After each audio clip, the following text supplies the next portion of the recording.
Friends, నా పేరు నాని. మన ఛానల్ సబ్స్క్రైబ్ చేసుకోండి. అలాగే వీడియో అయితే లాస్ట్ వరకు చూడండి. పవన్ కళ్యాణ్ గారి నుంచి హరిహర వీరమల్ అయితే జూన్ 12వ తేదీన అయితే వస్తుంది కదా. నిజంగా ఇది అంటే యాదృచ్ఛికమో ఏదో అనుకుంటారు, నాకు తెలియదు.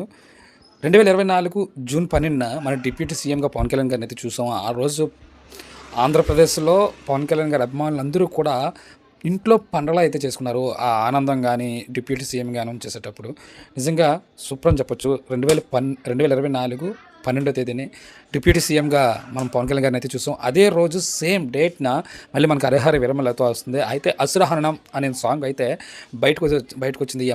కీరవాణి గారు అయితే మ్యూజిక్ కంపోజ్ చేశారు. చాలా బాగుంది. ఆ బ్యాక్గ్రౌండ్ మ్యూజిక్ చాలా ఎమోషనల్గా ఉంది.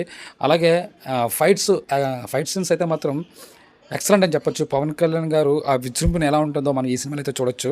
నిజంగా వెయిట్ చేసినందుకు ఈ సినిమా జూన్ 12 రిలీజ్ అయ్యి మంచి హిట్ సాధిస్తే మాత్రం పవన్ కెరీర్లో ఉన్న ద బిగ్గెస్ట్ ఓపెనింగ్స్ అయితే దీనికి రావచ్చు. అలా బాగుంటే మాత్రం అత్యధిక కలెక్షన్లు అయితే కన్ఫర్మ్గా వసూలు చేసే ఛాన్స్ అయితే ఉంది. ఎందుకంటే పాన్ ఇండియా మూవీస్ అంటే ఏమీ లేవు. ఇది కూడా నార్మల్గా ట్రై చేస్తే బాగా లేట్ అయింది.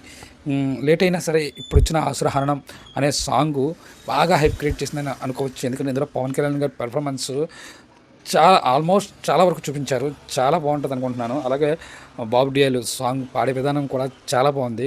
ఈ సినిమా జూన్ 12 వస్తుంది. సినిమా బాగుండాలని అయితే మాత్రం కోరుకుందాం మనం. పవన్ కళ్యాణ్ గారికి ఇది ఒక మంచి సినిమా అవుతుందని చెప్పేసి అవ్వాలని చెప్పేసి మనస్ఫూర్తిగా కోరుకుంటున్నాను. మన ఛానల్ సబ్స్క్రైబ్ చేసుకుని అలాగే వీడియో అయితే లాస్ట్ వరకు